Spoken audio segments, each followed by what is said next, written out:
I'm Julian Assange, Roger, I'll get you in constraint. editor of WikiLeaks. We've exposed the world's secrets, These documents belong to the United States government. been attacked by the powerful, The United States strongly condemns. Hey, quit asking questions. He broke the law. Illegally shoot the son of a For 500 days now, I've been detained without charge, but that hasn't stopped us. Mike check. Today, we're on a quest for revolutionary ideas that can change the world tomorrow. Is the Arab Spring the enactment of a dream, or is it an impossible fantasy? This week, I cut through the spin and speak directly to two leading revolutionaries. From Cairo, I speak to writer and activist Alaa Abd El-Fattah. Imprisoned and now banned from travel, he has become the icon of a revolution betrayed. Joining me under house arrest is Nabeel Rajab, the director of the Bahrain Center for Human Rights and one of the most important figures in the Bahraini uprising. I want to ask them about the revolutions across the Middle East.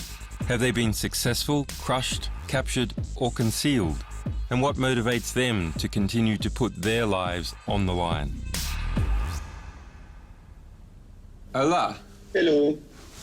You see me? And we have here Nabeel Yes. from Bahrain. Hey, كيفك man? We were worried about you. Very good to see you. Yeah, Yeah, he is out now, but not for long. And Yeah. none of us are out for long, eh? maybe not. So what happened in the past couple of weeks when we called you to try and get you over here? I mean, you last were in time- jail, so Well, I mean, yeah, I was just detained for almost a half day, and then before that, a month, I was beaten up in the street. A few months ago, I was kidnapped from my home by masked security persons and taken to an unknown place after blindfolded and handcuffed, and I was tortured. Then I was thrown back home. When I said in my Twitter account that I'm going to meet Julian Assange and I'm going to speak to him in a TV program, and last night my house was surrounded by almost 100 policemen, armed machine guns, and they realized then I was not at home. Then they just asked my family to tell me to come to the public prosecutor today at 4 o'clock, where I am here. so you were here today I was at here 4 and o'clock. I received that when I was last night, and I think but I'm used. What are you going to do? I'm gonna go back. I mean, I have to face it. You know, I mean, it's not the first time. It's not. I mean, but this is the struggle.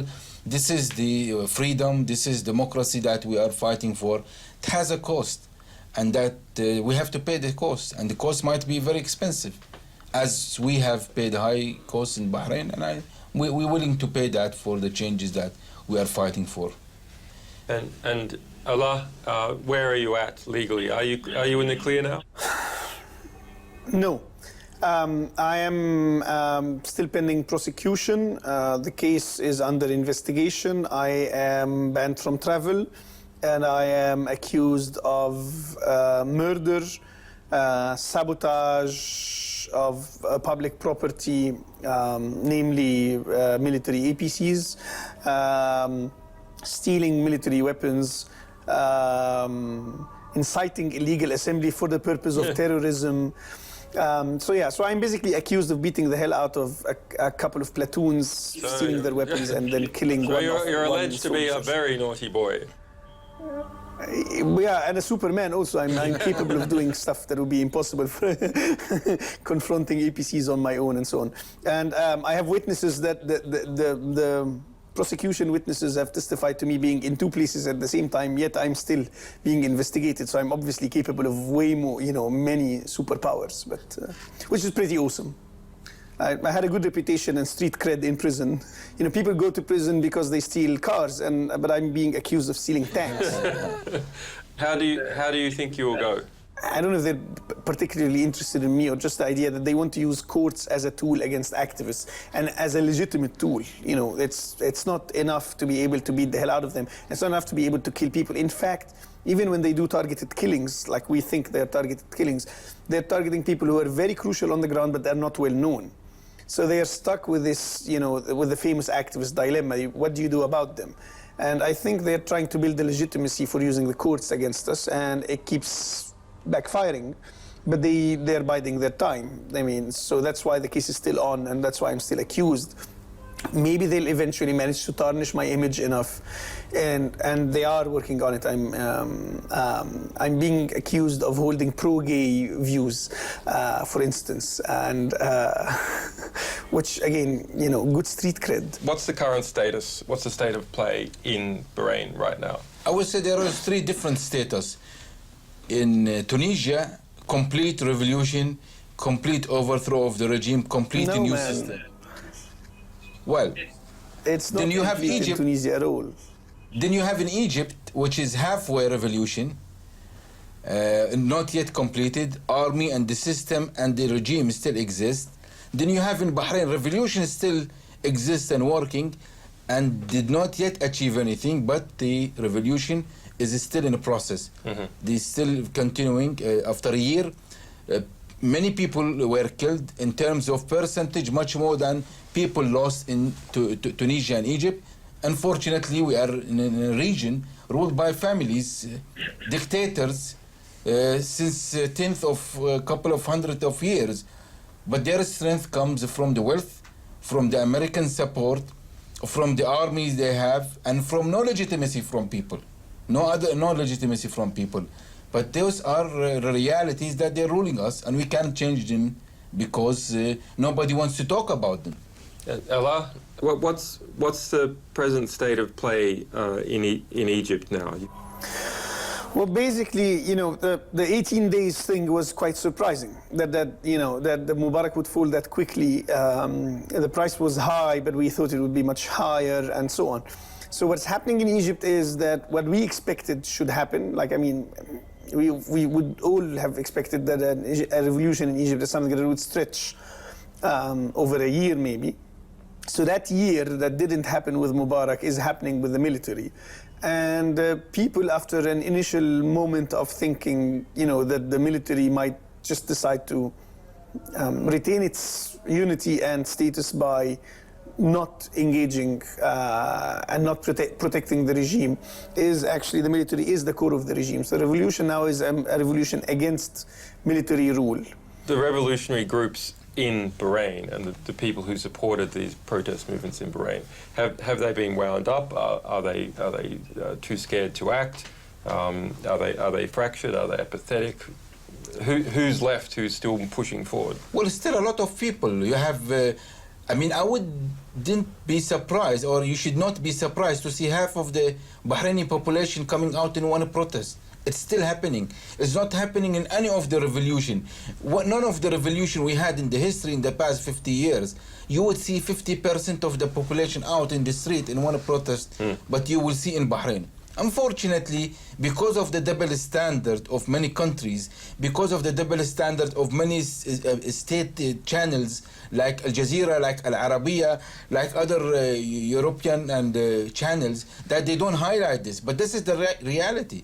Why doesn't Al Jazeera... Al Jazeera were positive in Egypt, they were positive in Tunisia. In fact, Al Jazeera were assigned for any revolution in the Arab world, if it is a credible revolution or not. If Al Jazeera will cover those revolution, means credible. But when it comes to Bahrain, Al Jazeera were quiet. I'm talking about the Arabic Al Jazeera, not the English. Yeah. English completely different. English was all right, wasn't it? It's still certain limit they were okay.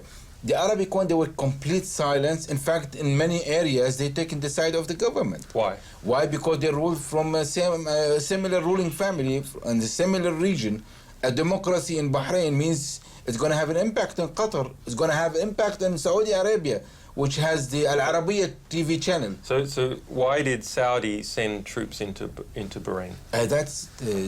I mean, and this is something the whole world has to speak out and have to condemn what happened. But we've seen the invasion of Saudis to my country with complete silence. Now the same government sending troops to Libya to fight the regime, and now they are against the Syrian Assad, which they have to be maybe. But when it comes to Bahrain, they were complete silence. With Saudis in the troops. Were they scared of the activist Shia in Bahrain spreading into Saudi? No, because the Saudis are very influential in the United States, in Europe. They have, for the interest of United States, for the interest of the many European countries.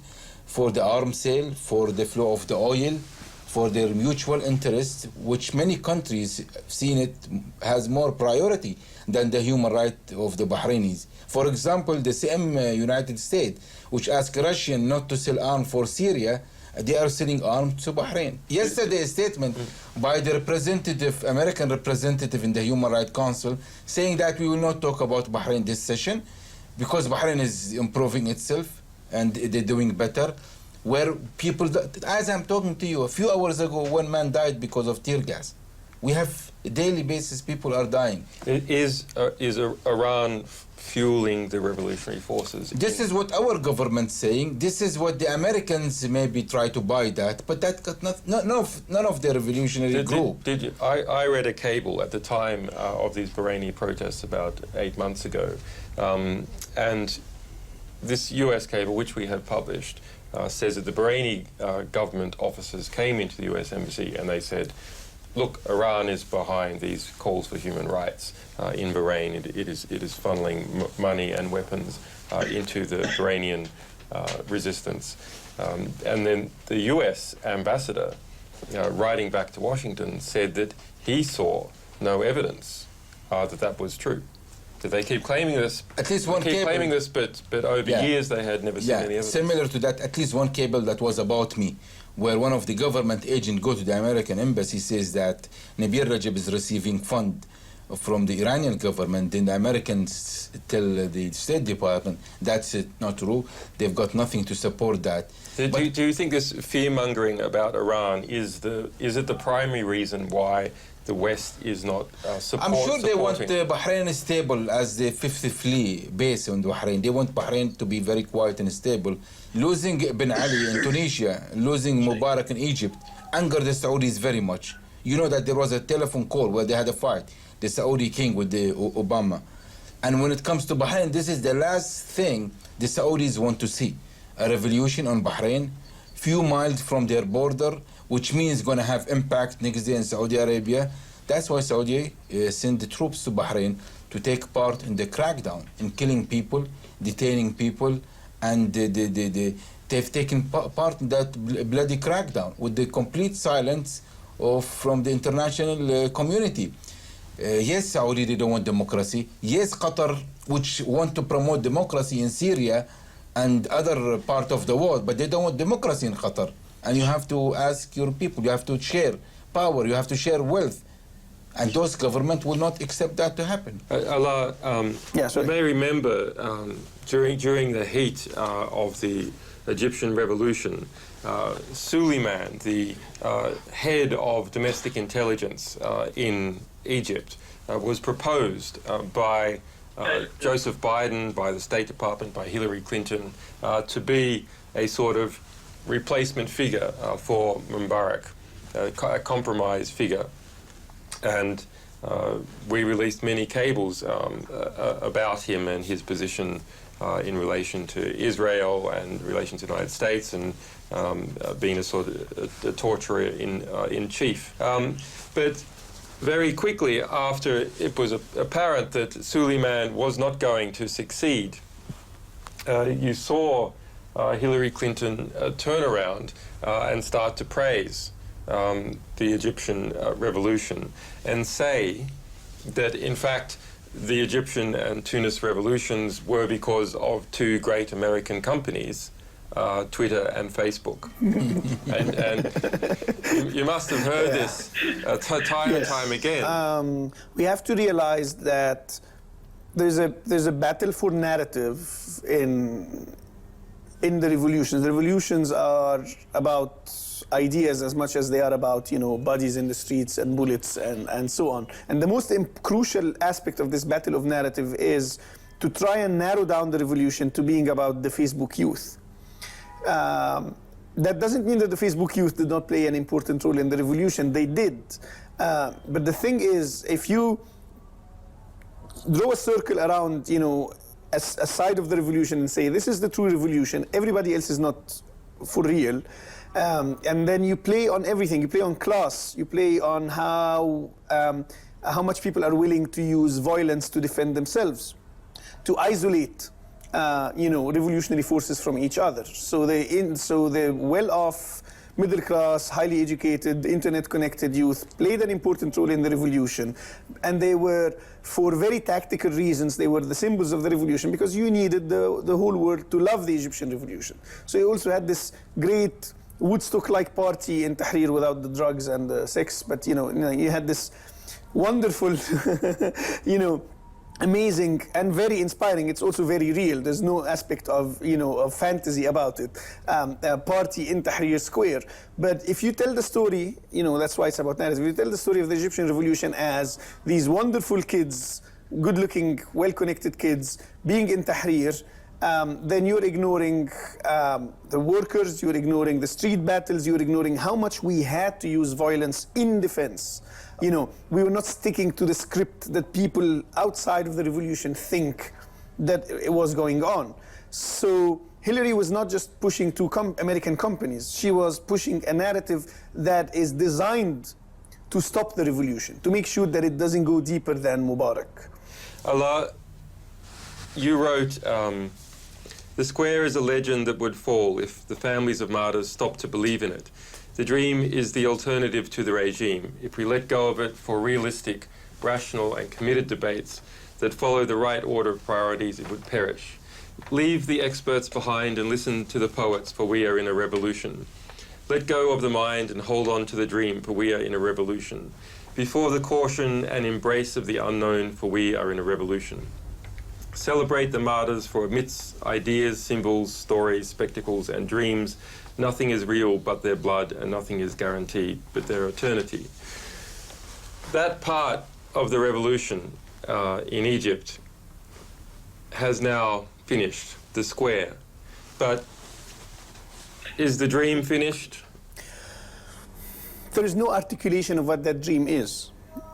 It's certainly not a boring Western representative democracy where your nation could go on a war like the UK went without the consent of the populace, where electing the president who promised hope is almost exactly the same as electing the president who didn't promise hope, as happened in the US. The dream is what makes your work unnecessary, Julian. The dream is what makes is a democracy that doesn't give rise to Occupy Wall Street and Occupy London and the Greek riots and so on. But it's still very strong and it still lives there. But it is not. It has not been articulated. We don't have a theory. We don't have yet. So the dream, you see it in moments when you can become poetic, like I managed to do in that article. The dream you see in the graffiti, and that's why it's been very much tied to the martyrs. I mean, we don't just treat them as people who died; they are immortal, and it is not in their sacrifice, but it is in how we see their sacrifice and how we re-express their sacrifice and how we keep their memory living, that we touch what the dream is. But I cannot tell you what it is exactly. And it is in moments of battles, actually, that I almost can touch it. Like when we are battling the police, there are always these moments of ceasefire that don't last for very long. I think they're usually the police are refilling their ammunition and so on. And when the police stops firing, we stop automatically. But in these moments, you find that people have formed circles. You've got fires all over the place because there's, fires, people have been using Molotov cocktails or something like that. So these fires become actually like a bonfire. People are sitting around it. Tea, suddenly, street merchants come up out of the blue and, the people are drinking tea and singing together. And so there is a postmodern state that we are trying to reach, and we don't know what it is exactly. But this is why we're having a revolution and not just an orderly reform. And this is why it doesn't actually matter what the US government wants and what Al Jazeera is doing and so on, because it's about something that's much deeper. And I don't know if we're going to win it this time, and I don't know if we're going to win it in my lifetime. But it's enough that I on an almost weekly basis, that I get moments where I can almost touch it. Nabeel? I think in the end of 2010, with the Abu Azizi, wave have started, tsunami, and I think it's gonna change the whole region. Maybe in very few years, the whole region gonna change. Those smart government in the region, which gonna reform themselves fast, and those government who will resist changes, I think the tsunami will remove them from their seats. Those government in United States or European government who build their relation, who build their interest, long strategic interest with those dictators, I think they're going to lose a lot. Those government who are smart enough to have a relation with the people rather than those dictators, I think those will benefit. Changes, I'm very optimistic that changes going to happen in our region, positive changes. In these moments, whether you're in prison or you're in the situation of being held and kidnapped and beaten, when you have the maximum isolation, you do not have control of your physical space, you don't have control of your body. Someone else has your body, and you are not at liberty in the most fundamental sense of the word. What do you think about, and how do you try and control your feelings to see you through this moment? I think if you have a goal, if you believe in the just of your goal, of your struggle, you will overcome those difficulties. And you know that changes that you're fighting for, it's been there for hundreds of years. It's not an easy thing to change. So to achieve those changes, you have to be willing to pay a price, and that price might be your life. And I'm sure those people heading the movement in the Arab world are that type of people who are willing to pay their life to achieve those changes. Yeah, prison sucks, man. And this is my second time to go to prison, and my fight was this time that I was facing a military prosecutor, and I refused to recognize the legitimacy of the military justice system. And so I was sent, eventually, we managed to win this major victory, and I was sent to a proper magistrate. And then he still kept me in detention. And so there was this moment where I was completely collapsing. And I really wanted to be out and attend the birth of my first son. And I couldn't because of that. And so I collapsed, and then he was born. And 3 hours later, my family managed to send me photos of him. And it didn't matter. At that moment, it just didn't matter at all. And so it's always been the experience of being surrounded by love on a very personal level, but also in the solidarity,